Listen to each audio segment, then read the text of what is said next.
Hey guys, balik lagi sama gua. Ternyata banyak ya di umur 30-an tuh yang masih pada belum nikah gitu ya. Kemarin konten gua yang mau coba nyariin jodoh para teman-teman tertis nih, ternyata ramai banget responsnya. Sampai ribuan, bahkan udah di view sampai jutaan gitu ya. Masih banyak yang cari jodoh gitu di umur segini. Gue kira dulu umur 25 ke atas tuh udah pada nikah, udah pada punya keluarga, di umur 30 udah stabil. Ternyata enggak, macam-macam ternyata dinamika umur 30-an.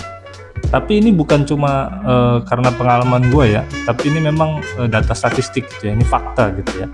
Coba kita lihat ya, kita breakdown masalah-masalahnya, kenapa sih kira-kira umur 30-an tuh masih banyak yang belum nikah.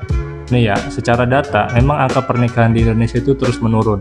Menurut BPS mencatat jumlah pernikahan itu turun dari 2 juta lebih di tahun 2018. Nah, sekarang cuma sekitar 1,5 juta di tahun 2023. Nah, persentase pemuda usia 16-30 tahun yang belum nikah juga naik dari 54% di tahun 2014, sekarang hampir 70% di tahun 2023. Jadi ya bukan cuma karena gua belum nikah, tapi ya generasi ini emang banyak yang akhirnya memang belum nikah gitu. Masih banyak yang memutuskan untuk belum nikah. Apa aja faktornya? Kita bahas. Yang pertama itu dari sisi wanitanya nih ya. Pendidikan dan kemandirian wanita itu semakin tinggi gitu ya. Jadi banyak perempuan sekarang itu sekolahnya tinggi-tinggi. Bahkan sampai S1, S2, S3. Ya, jadi dan nggak hanya itu, bahkan kadang banyak teman-teman gue juga ya, itu kuliah S2 di luar negeri gitu ya. Di UK, ada yang kuliahnya di US gitu.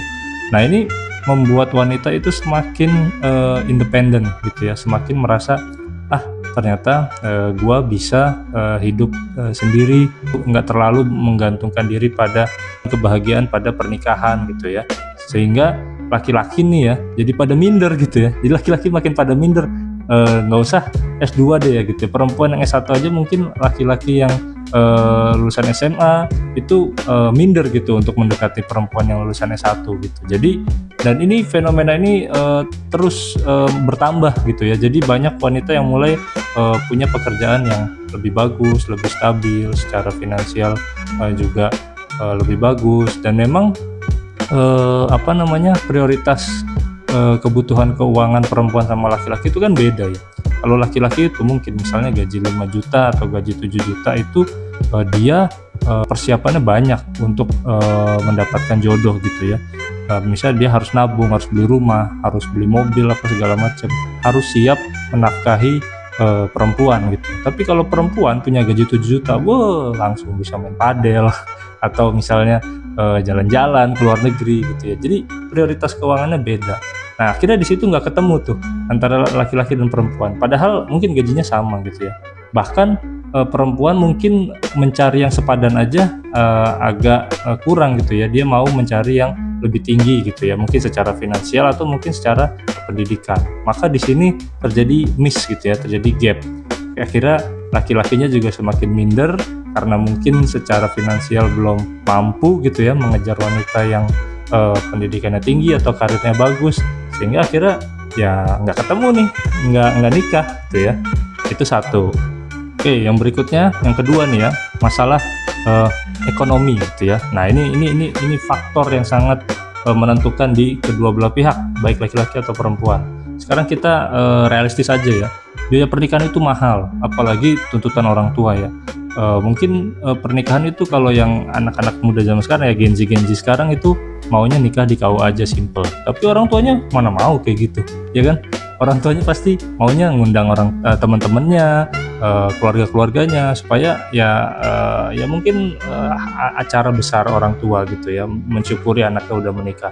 Tapi kan itu butuh biaya besar ya, resepsinya, biaya gedungnya, cateringnya, wah itu bisa sampai puluhan bahkan sampai ratusan juta. Dan itu indeks ekonomi itu sulit ya. Jadi kita lagi struggling sama ekonomi untuk survive, untuk bertahan hidup, tapi untuk menikah itu makin mahal, makin susah gitu ya. Jadinya ya itu, jadi akhirnya pernikahan menurun gitu ya. Dan bahkan setelah menikah pun biaya hidup itu makin tinggi ya, apalagi kalau nanti sudah punya anak gitu ya. Kalau udah punya anak tuh, pampers, harga susu, imunisasi, belum lagi peralatan-peralatan bayinya, baju-bajunya, terus lagi kebutuhan hidup ya, mungkin gaya hidup kita, jalan-jalan atau perabotan-perabotan rumah segala macam, furnitur, kendaraan, itu sangat tinggi biayanya. Jadi memang ekonomi ini juga harus dipikirin ya teman-teman. Jadi sebelum menikah itu ya harus mikirin kematangan emosional dan kematangan ekonomi. Udah siap belum kita untuk menikah? Tapi memang banyak juga sih sebenarnya ekonomi itu ada yang matangnya nanti ya gitu ya teman-teman. Jadi nggak usah khawatir gitu, kalau udah memutuskan untuk nikah mah pasti rezeki ada aja gitu ya. Nanti ada juga kisah-kisah orang yang cerita-cerita orang-orang yang baru mapannya setelah menikah gitu ya, baru ketemu jalannya setelah menikah. Jadi nggak usah terlalu overthinking gitu ya, bisa dimulai aja dulu. Lalu yang berikutnya, yang ketiga, itu ada fenomena yang cukup menakutkan gitu ya bagi kalangan Gen Z atau mungkin teman-teman tertis juga yang belum nikah, yaitu marriage is scary gitu ya. Jadi tren ini lagi naik gitu ya, melihat orang-orang yang mungkin selebriti gitu ya, yang hidupnya sempurna, ternyata cerai juga gitu ya, divorce gitu ya ujungnya ya. Mungkin kayak yang terbaru itu ada Raisa sama Hamis ya, yang mungkin kita lihat mereka tuh pasangan yang sempurna gitu ya, tapi ternyata cerai gitu ya. Apalagi mungkin yang ada di benak pikiran teman-teman, mereka yang hidupnya enak aja, ekonominya yang ganteng dan cantik aja masih bisa divorce gitu ya, masih bisa cerai. Apalagi kita yang biasa-biasa aja, yang kehidupannya biasa-biasa aja, orang-orang yang gaji UMR ke atas dikit gitu ya. Nah itu mungkin bisa terjadi gitu ya, cuma nggak usah terlalu dipikirin gitu ya, itu kan belum tentu terjadi. Yang penting teman-teman itu memilih waktu yang tepat, tidak terburu-buru, memilih pasangan yang tepat gitu ya, dan komitmen yang kuat terhadap pernikahan. Jadi itu kan semua sebenarnya teman-teman karena terpapar sama sosial media gitu ya. Teman-teman zaman dulu juga sama, perceraian ada gitu ya, tapi karena sosial media nggak setinggi sekarang kan kita apa-apa buka sosmed nemu berita-berita seperti ini. Apalagi kalau ada berita perceraian atau perselingkuhan, itu akan naiknya cepat gitu ya, viralnya akan cepat, jadinya teman-teman terpapar. Jadi akhirnya ini juga mengubah pemikiran banyak orang ya, bahwa ternyata pernikahan itu bisa gagal gitu ya. Memang bisa gagal, tapi banyak juga yang berhasil sampai kakek nenek gitu ya. Mungkin orang tua kita atau mungkin kakek nenek kita itu pada berhasil. Nah kita lihat yang di situ gitu ya, banyak juga selebriti yang setia sampai sekarang, masih punya keluarga yang harmonis, itu ada juga. Jadi lihatnya yang ke situ-situ, lihat sisi positifnya, jangan selalu melihat paparan yang negatif. Nah terus yang berikutnya, nomor 4, itu adalah nilai dan prioritas hidup sekarang mulai berubah, mulai bergeser ya. Kalau dulu mungkin ajaran orang tua kita gitu ya, bahwa standar hidup itu setelah lulus kuliah, lulus sekolah, itu kerja terus nikah gitu ya, terus punya anak, terus dan seterusnya seperti itu. Tapi sekarang enggak, banyak juga yang merasa bahwa mencari arti hidup gitu ya. Apa sih arti hidup gua di sini? Arti hidup gua di dunia itu untuk apa? Pengen nyari makna, pengen punya berkontribusi lebih, atau ingin yang mengembangkan diri gitu ya, ingin merasakan apa yang mungkin orang-orang besar lainnya bisa raih gitu ya. Jadi banyak juga yang prioritasnya bergeser gitu ya, dari yang mungkin pengen punya keluarga, pengen punya anak gitu ya, tapi sekarang berubah, pengen bisa memberikan arti di kehidupan ini gitu ya, di hidup ini atau bagi orang lain gitu, pengen kontribusi. Jadi akhirnya karena nilai itu bergeser, pandangan tentang pernikahan itu mulai bergeser, dan pola pikir orang-orang itu mulai berubah, jadinya ya mulai tanda kutip mulai normal gitu ya. Normal aja kalau ngelihat orang umur 30-an tuh belum nikah tuh normal aja, mungkin karena masih mencari jati diri, mencari arti hidup gitu. Nah ini faktor yang mungkin juga terjadi gitu ya. Jadi ya ini sih balik lagi ke prioritas hidup teman-teman gitu ya. Apakah hidup ingin seterusnya sendiri, ingin independen seterusnya, atau mungkin memang ya pengen punya pasangan hidup gitu ya, yang bisa menemani sampai akhir hayat nanti. Oke, lalu yang berikutnya yang nomor 5 adalah masalah emosional dan kematangan. Banyak yang merasa belum menikah itu karena merasa belum dewasa, masih punya inner child, masih belum selesai dengan dirinya gitu. Nah, ini juga menjadi faktor yang mengurangi angka pernikahan. Itu wajar kok, bukan kelemahan, tapi itu mungkin adalah proses kematangan diri teman-teman, bahwa memang banyak juga pernikahan yang gagal karena kedua-duanya mungkin belum selesai dengan dirinya, masih punya ego masing-masing.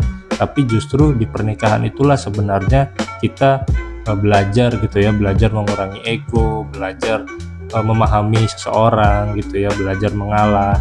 Nah, di pernikahan itulah kita bisa tumbuh bareng gitu ya, kita bisa berevolusi dari yang awalnya mungkin gua mau apa, gua jadi apa, tapi lebih ke gua harus ini, gua bisa seperti ini gitu. Jadi nggak usah terlalu overthinking.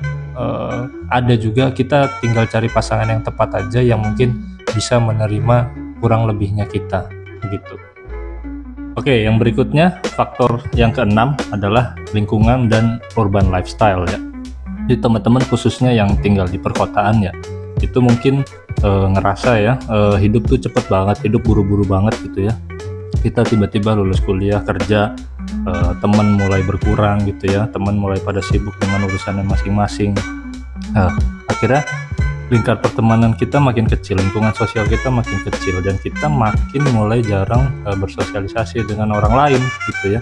Jadi kita kayak merasa akhirnya kita nyaman dengan rutinitas sendiri gitu ya, berangkat kerja, pulang, di rumah santai-santai, besoknya begitu lagi. Nah itu yang membuat kita jadi makin memperkecil kemungkinan atau chance gitu ya untuk ketemu orang lain gitu ya. Jadinya kalaupun ada yang baru, mungkin kenal sama orang baru terus udah berlanjut lama gitu ya. Nah itu mungkin faktor yang cukup mempengaruhi bahwa kita akhirnya mulai semakin jarang ketemu orang. Nah solusinya bagaimana ya? Mungkin kita bisa mulai bergaul lagi gitu ya, cari komunitas baru, cari teman-teman baru, mungkin ikut pengajian, ikut kajian-kajian gitu ya, atau ikut komunitas-komunitas apalah gitu ya. Nah itu mungkin akan memperluas network kita lagi gitu ya, selain nambah relasi juga nambah membuka kemungkinan untuk kenal sama orang baru dan mendapatkan jodoh. Oke, jadi kesimpulannya mungkin ya udah, teman-teman tuh nggak usah takut nikah gitu ya. Mungkin di era sekarang yang serba banyak hal-hal negatif tentang pernikahan, atau di era yang mungkin nggak menikah itu adalah hal yang normal gitu ya, tanda kutip ya.